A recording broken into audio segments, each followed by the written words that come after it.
Hola a todos, soy Pablo Veloso para Espacios de Crecimiento y vamos a hablar un poquito acerca del Buda. Conocemos todos la figura histórica del Buda, Buda Gautama, y a veces lo confundimos con estos Budas gordos que vemos, que no es más que un monje budista muy posterior al Buda, que se decía que como siempre estaba riéndose, siempre estaba tomándose la vida con mucha calma, la gente empezó a decir que era un Buda. Vamos a aclarar lo que significa Buda. Buda viene de la raíz Budi y Bud significa iluminado, despierto, alguien que ha comprendido algo que ha despertado. Entonces es un título. Cuando decimos el Cristo, estamos diciendo el ungido, porque había una tradición muy antigua, en épocas, por ejemplo, del rey David, donde cada rey que se elegía como futuro rey era ungido por los sacerdotes con un óleo, con un aceite especial, en nombre de Dios, en nombre de Yahvé. Bueno, de la misma manera se llamó al Cristo luego, a Jesús, el Cristo, el ungido, como que era el nuevo rey, el que había sido elegido para reinar en este mundo. Era el Mesías, el que iba a sacar al pueblo de Israel de sus problemas y los iba a llevar hacia la victoria final. Bueno, de la misma manera, Buda no es un nombre personal. No se llamaba, como decir, no sé, Roberto Buda González. No, Buda no es un nombre y por lo tanto, al ser un cargo, un título, como decir capitán, general, bueno, Buda, cualquiera puede ser un Buda. Tú puedes serlo, yo puedo serlo, cualquiera lo es. De hecho, todos somos Buda en el sentido de que la vida entera está despierta, como cuando tú ves la ilusión que hace un mago, como hemos hablado otras veces, de sacar un conejo de la chistera, por más que tú sigas creyendo que en esa ilusión y crees que es real en lugar de ilusoria, igualmente el conejo no sale de la chistera, o sea que de todos modos sigue siendo una ilusión, aunque tú no lo notes. Bueno, tú eres un Buda, así no te des cuenta. Es decir, tú eres la vida misma viviéndose, la vida misma plena, la vida no tiene ningún problema. Si tú crees en esa ilusión y la tomas como muy real, eso es además, es algo más, no modifica en nada a la totalidad de la vida. Por eso muchas veces se dice el Buda interior o el Buda ya está despierto, solo tienes que recordarlo, darte cuenta. Bueno, ¿quién era este Buda Gautama? Buda Gautama era un príncipe, hijo de un rey muy rico, muy poderoso de esa zona, y este rey quería, como tenía el único hijo varón, era Gautama, Siddhartha Gautama era su nombre por el clan al que pertenecía, este rey quería, como padre, tener su sucesor, por lo tanto, estaba interesado en protegerlo, en que nada le pasase para que lo pudiera justamente suceder en el trono. Pero bueno, parece que Gautama tenía otras ideas. Surgían inquietudes en él, ganas de conocer los contrastes de la vida, y su padre lo había puesto en un castillo especial. Tenían un castillo para el verano, uno para el invierno, porque saben ustedes que en la India algunas temperaturas en ciertas épocas del año son insoportables. Así que la gente que tiene muchísimo dinero tiene una estancia preparada para el calor en una zona más fresca y para el invierno en una zona más cálida y más agradable. Así que Gautama tenía dos o tres de estos palacios o castillos, mejor dicho palacios, y ahí lo ponían a él, pero elegían gente especial, es decir, lo ponían a él con toda gente joven, hermosa y saludable, de manera que nunca viera un enfermo, nunca viera un muerto, nunca viera alguien deforme ni alguien pobre. Entonces él vivía en un mundo de dioses, un mundo imaginado, un mundo totalmente fuera de la realidad, desfasado. Y quizás por esto le despertaba a él un poquito de duda, ¿qué pasará? ¿Qué habrá detrás de las murallas del castillo? Así que Gautama, por más que hoy en día, si ustedes leen la historia, está totalmente impregnada de eventos fantásticos, como que vinieron los dioses y lo ayudaron a salir, que se durmieron todos los guardias con una especie de vaho para que él pudiera escapar. Bueno, imaginen que lo que hizo fue trepar una pared y escaparse o sobornar a algún guardia. Lo que hizo fue simplemente irse. Se fue. Y empezó una vida muy al estilo de este libro Príncipe y Mendigo, donde el príncipe intercambia su rol con el mendigo y viceversa. Bueno, en este caso el Buda se convirtió en un mendigo, Gautama todavía, ¿no?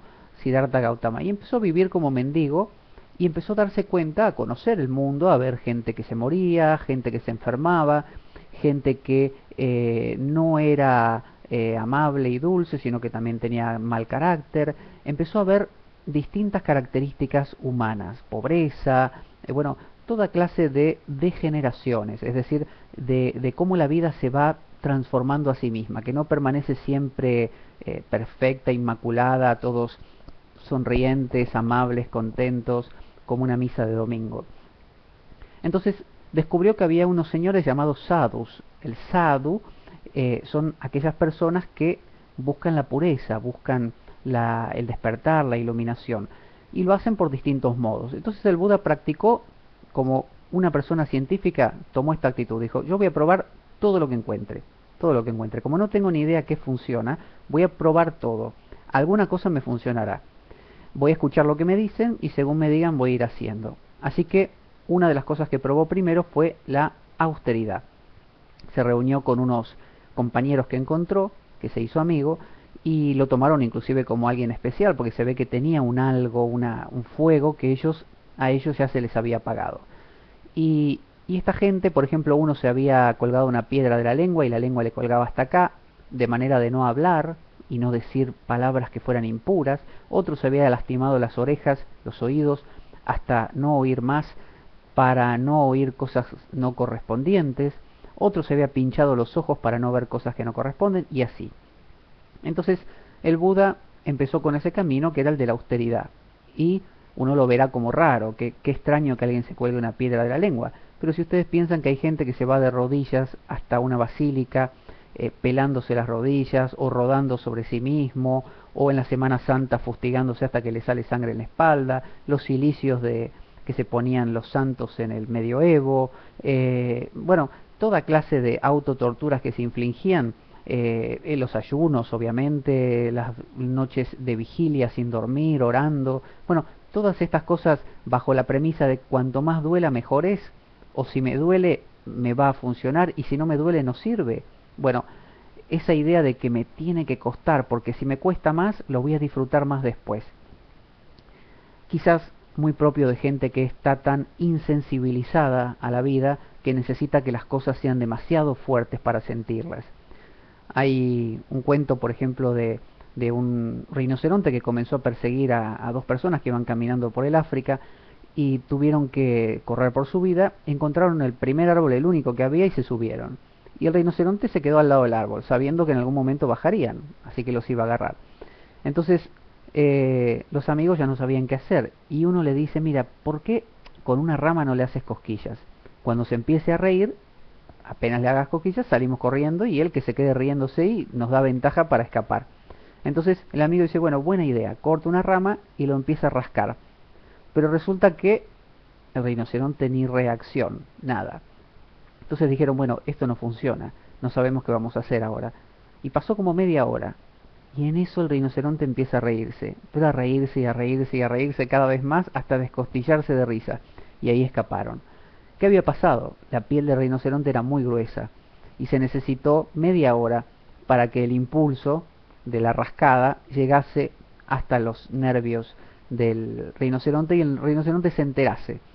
Entonces, muchas personas son así, están tan insensibilizadas, han creado tantas corazas para protegerse de la vida que necesitan métodos brutales, ¿no? Meditar hasta que las rodillas se partan, que duela la espalda y la cabeza, obligarse a respirar sin fin, contando círculos de ritmos y cosas por el estilo, repetir un mantra hasta que la boca se seca, bueno, o cosas como los que hacían estos amigos del Buda, que eran austeridades. Entonces el Buda comenzó con otro tipo de austeridades, por suerte, si no se hubiera quedado mudo, ciego o sordo, que era el ayuno. Él vivía de algún grano de arroz que encontraba en el suelo, de el agua que caía de alguna hoja y cosas por el estilo. Así que él se convirtió en el ídolo de sus amigos, porque él era el que más fuego le ponía a la cuestión. Él quería descubrir.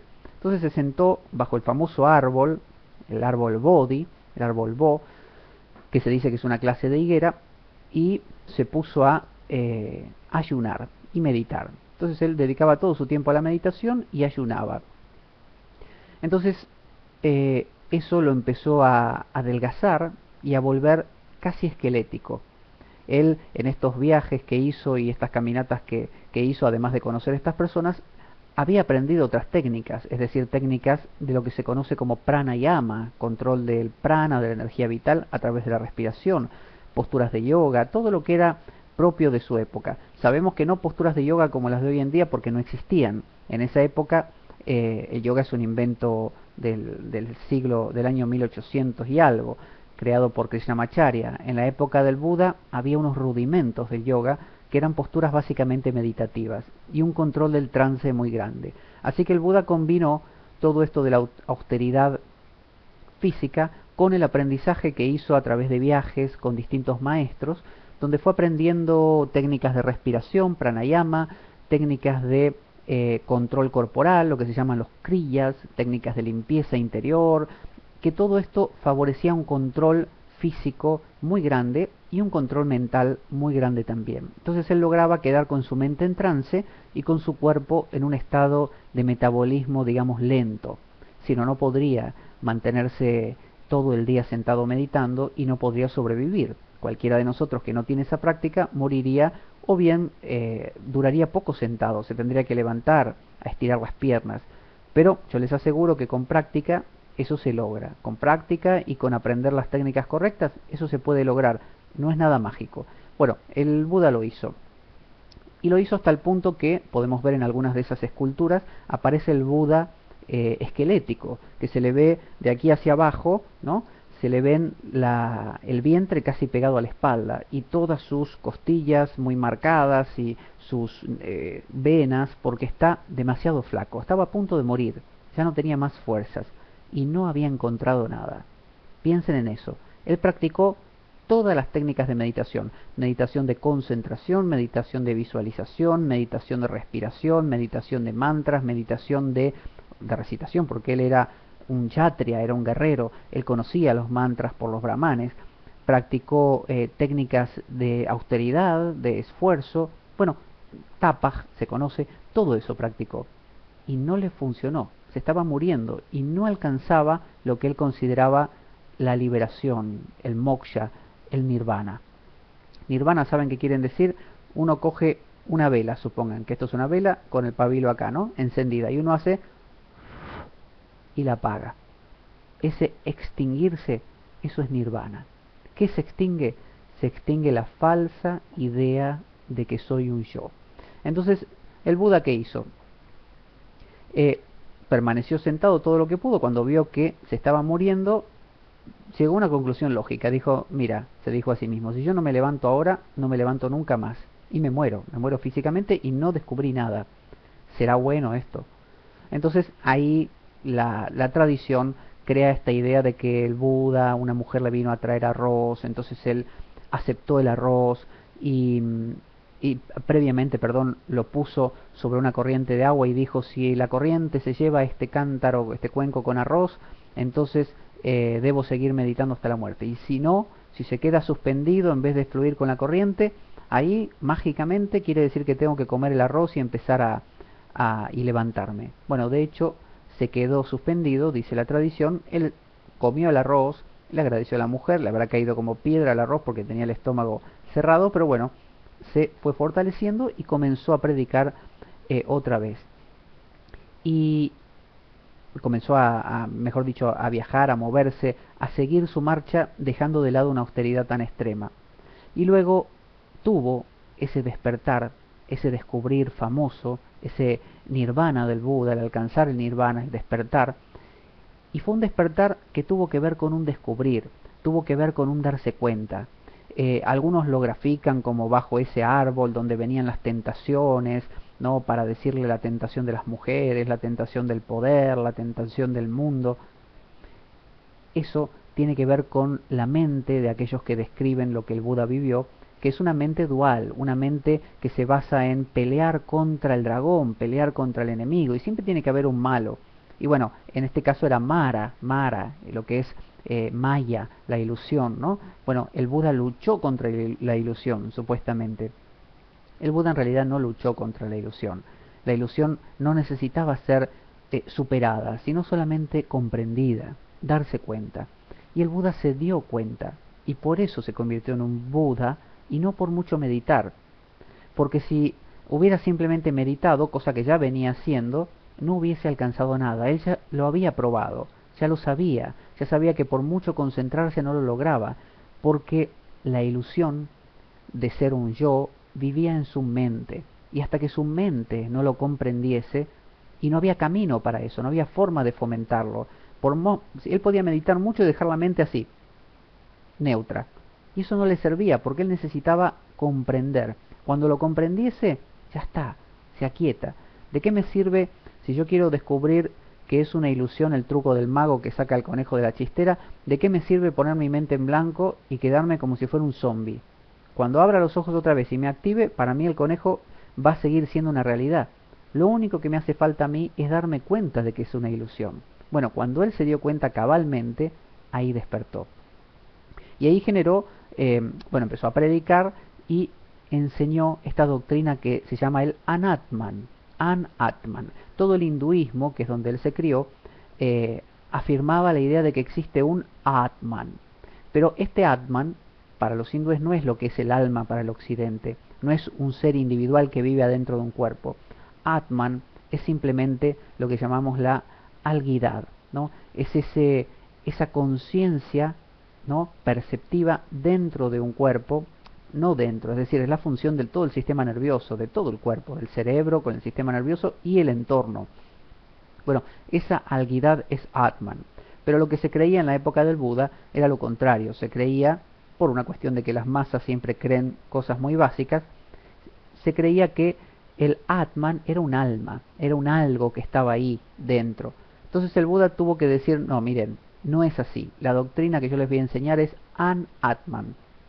No existe un algo dentro, no existe un alguien, no existe un muñequito que mueve las palancas así y maneja mis brazos, mi cabeza, no existe. Entonces él dijo An-Atman. Además agregó, dijo Anitya. Tampoco existe la permanencia. Nitya quiere decir eterno. Y él dijo negación, Nitya, eterno. No hay nada eterno. Como decía Heráclito, todo se está moviendo, todo se está moviendo. Cuando él dijo Anatman, que no hay identidad, no hay una identidad real, no hay un conejo que sale de la chistera, no existe. Él dijo lo mismo que el Ajativada, no hay. Lo que estaba diciendo es lo mismo que Parménides, el antiguo filósofo griego, que decía que todo es una unidad, ¿no? Es una totalidad, no hay partes, por lo tanto nada se mueve en el universo. Entonces él dijo, nada tiene unidad, nada existe como una cosa suelta que se conecte con otra cosa, todos son, aunque parezcan separados, la misma cosa. Heráclito decía que todo se transforma, todo cambia, todo se mueve, todas esas cosas se están moviendo, y acababa diciendo lo mismo que Parménides. Cuando yo digo que esto no es un esto, sino que es un movimiento continuo de partículas que intercambian con el aire y esto y lo otro, acaba siendo todo una sola unidad en movimiento. Por lo tanto, si yo saco una foto rápido y digo, esto es tal cosa, si yo lo detengo, claro, parece ser una cosa, pero si yo lo veo en movimiento, nunca es una cosa, es un movimiento de la totalidad. Entonces, él dijo, como Parménides, dijo, todo es sin ser, todo es sin, nada es cosa, todo es una totalidad. Por lo tanto, no se mueve. No hay una cosa como el alma, aparte de. Por lo tanto, no hay un llegar a, no hay un convertirse en. Y luego dijo también Anitya, nada es eterno, todo cambia todo el tiempo. Entonces él decía, si el que se levanta a la mañana, el Pablo que se levanta a la mañana, es distinto al Pablo del mediodía, distinto al Pablo de la tarde y distinto al Pablo de la noche y distinto al Pablo de la semana pasada, ¿cómo podemos decir que hay un Pablo? Entonces él decía, hay una sucesión de Pablos que aparecen y desaparecen y que si tú los miras como si fueran una película de cine, fotogramas, te da la sensación de que hay movimiento. Es decir, el mago parece que estuviera sacando el conejo, claro que parece, pero no lo está sacando nada, es una ilusión. Entonces él dijo, Anitya, nada es permanente. Mucha gente lo entiende de otra manera y dice, claro, la vida no es permanente, hay que darse cuenta de que uno se va a morir. No, no hay uno tampoco que se vaya a morir. Entonces por eso el budismo no es considerado muchas veces como religión, porque no solo no tiene Dios, sino que no considera que haya un alma, no hay un nadie ahí. Entonces por eso esa afirmación de todo es vacío. Y esa afirmación de otro sutra que dice la forma es el vacío es la forma, es decir, como decía Heráclito, todo lo que parece ser forma está en movimiento, por lo tanto acaba siendo, como decía Parménides, una totalidad fija, o sea que no se mueve porque es entera, es una sola cosa. Entonces ahí no hay partes, entonces la forma acaba siendo el vacío. Pero también podríamos decir que ese vacío es como que ilusoriamente parece, es una apariencia, parece que hubiera formas. Entonces Heráclito también tiene razón. Por eso parece haber partes que se mueven, ¿no? Entonces decimos, el vacío es la forma es el vacío. Es una de las afirmaciones de los sutras. ¿Qué hizo el Buda durante toda su vida? No solo que descubrió esto, y de nuevo la tradición dice que él no se fue al nirvana, como si se pudiera ir de viaje, ¿no? Al nirvana. El nirvana es una comprensión, no es un lugar a donde uno va o vuelve. Y dice, no, él volvió para ayudar a la humanidad y se convirtió en el bodhisattva, en aquel que ayuda al mundo, aquel que hace el gran voto de que hasta que no se ilumine el último de los seres no entrarán en nirvana. Bueno, eso es una atribución de la tradición. En realidad el Buda ni entró al nirvana, ni salió del nirvana como si fuera al baño, ni tampoco lo hizo por compasión a los demás, porque si no veía ningún demás, no veía a nadie, no había un Atman ahí. Si él decía, todo es Anatman, sin ser, sin identidad, sin ente, ¿a quién va a ayudar? A nadie. ¿Por qué volvió? No volvió. Es la mente del Buda que lo inclinó a caminar por ahí y a hablar con la gente. Si el Buda o Gautama hubiera tenido una mente más de ermitaño, se hubiera ido a la montaña como hizo Ramana Maharshi y se hubiera quedado quizás ahí y nadie se hubiera enterado jamás de Gautama y por lo tanto quizá el budismo no hubiera surgido nunca. Pero esa era la mente de Gautama. Así que, ¿qué hacía a partir de ahí? Hablaba con la gente, viajaba y bueno, fue creando, como siempre pasa, por una cuestión de concesión, la Shanga, ¿no? la comunidad, y esta comunidad se organizó, todos tenían su vestido similar, todos se rapaban la cabeza de la misma manera, todos repetían las mismas cosas antes de comer, bueno, las mismas tonterías que se va haciendo en toda institución. El Buda miraría eso y diría, bueno, erraron acá el tiro, pero rotundamente, pero ¿qué le vamos a hacer? Y sabría que tenía unos pocos que podían comprender, como pasó con el caso de Maha Kasyapa, que se dice que una vez el Buda levantó una flor y la mostró. Y propuso con ese gesto que cada uno explicara algo, lo que entendían. Entonces, bueno, uno dijo, no, la flor significa el espíritu y no sé qué. El otro, no, la flor es el nirvana, porque... Y cuando hubieron todos pasado, él miró a Maha Kasyapa y Maha Kasyapa lo miró al Buda y simplemente sonrió. O algo por el estilo. Es decir, Maha Kasyapa le quiso decir, ¿qué quieres que te explique? Si cualquier cosa que explique con palabras es una tontería. Entonces el Buda dijo, Maha Kasyapa es el único que entendió. Kasyapa quiere decir tortuga. Maha Kasyapa, gran tortuga. El gran tortuga, estaría muy jorobado o algo así, es el que entendió verdaderamente la enseñanza.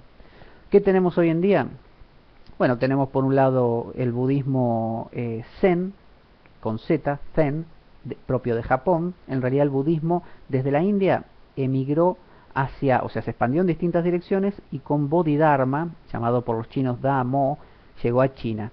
Y bueno, después de unas vueltas logró entrar en China y se estableció como el budismo Chan. El budismo Chan, la palabra Chan, deriva de la misma raíz que la palabra Dhyana, que significa meditación, palabra sánscrita. En chino ellos lo pronunciaban Chan. Entonces, el budismo Chan empezó a proliferar en China gracias a Bodhidharma y ahí surgieron muchas escuelas, porque los chinos son muy sutiles, muchas escuelas como la de Juan Po, por ejemplo, no Juan con J, sino con H, A-U-H-U-A-N-G,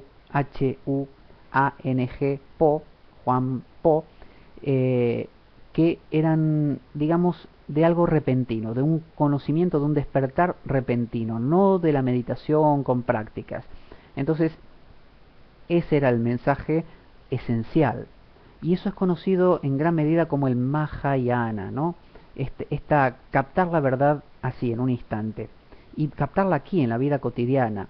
El Mahayana es un poco más tántrico que la otra vertiente del budismo. El budismo del Buda se dividió en dos. Uno se le llamó el Theravada, o camino de los ancianos, y el otro el Mahayana, el gran vehículo, ¿no? Los Mahayana se burlaban de los Theravada y le decían el Hinayana, el pequeño vehículo, porque decían, lo que ustedes dicen, esto de meditar y meditar y meditar para alcanzar la iluminación, es muy egoísta, porque ustedes se salvan cada uno a ustedes mismos. Nosotros proponemos un Mahayana, una especie de transatlántico, que cualquiera que quiera comprender está dentro, y todos pueden entrar en esta comprensión, no requiere tanto esfuerzo.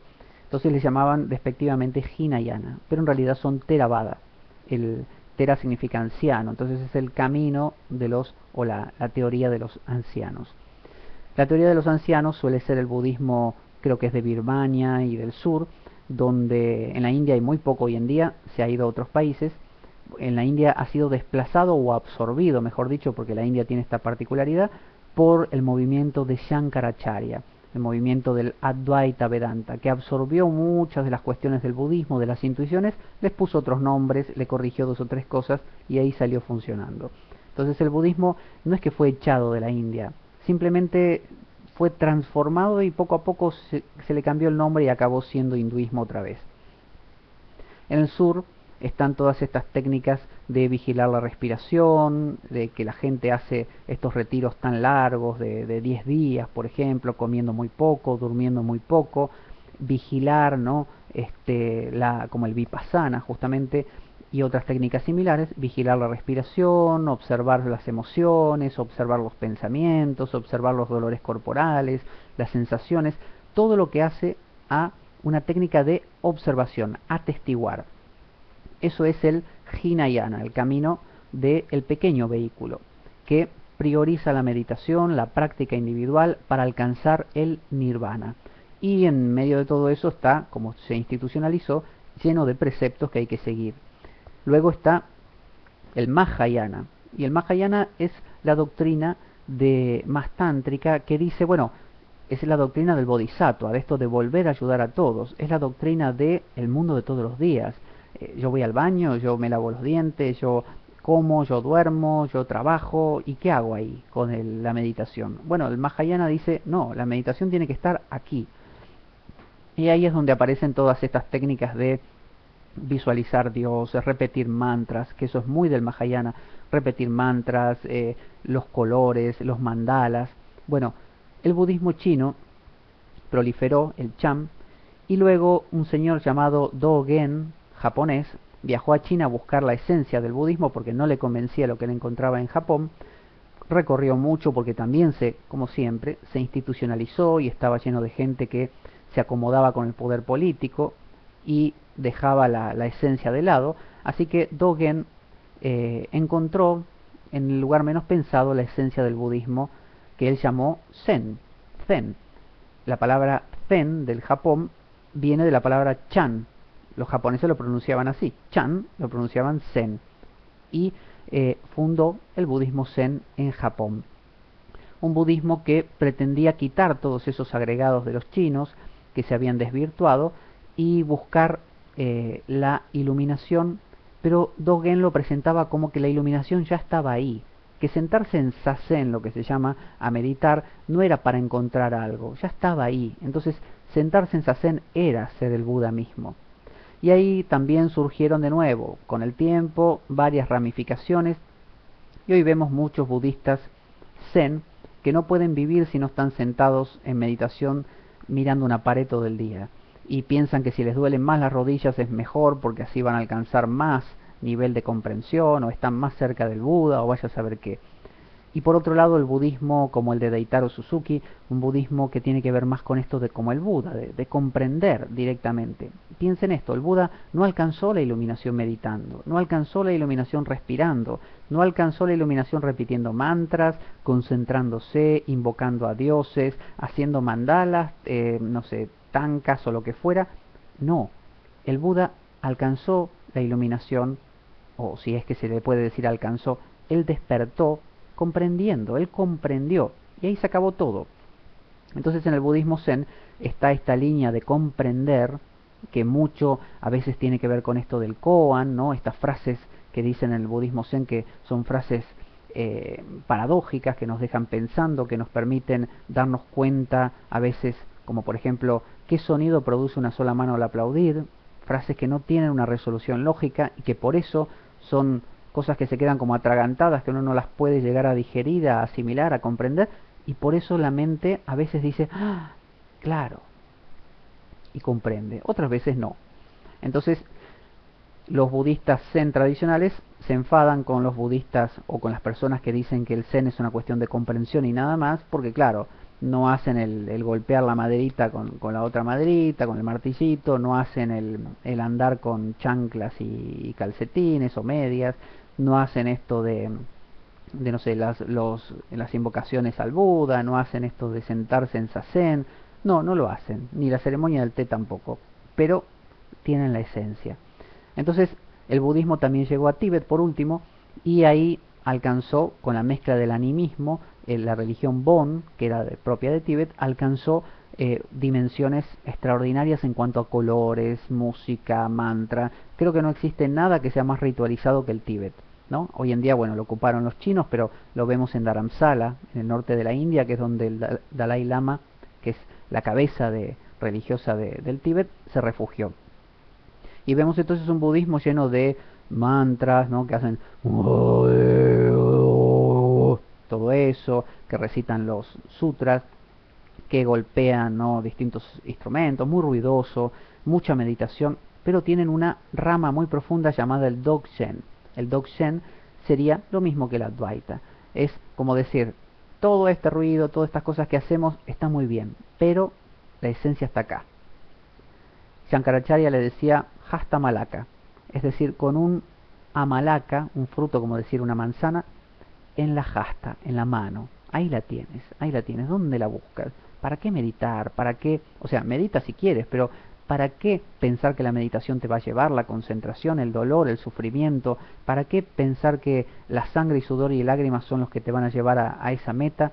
Si está ahí, la tienes en tu mano, ya es, ya es. Lo decía Dogen, lo decía el Buda, lo decía Cristo, lo decía cualquiera de aquellos que hablaron de estas cosas.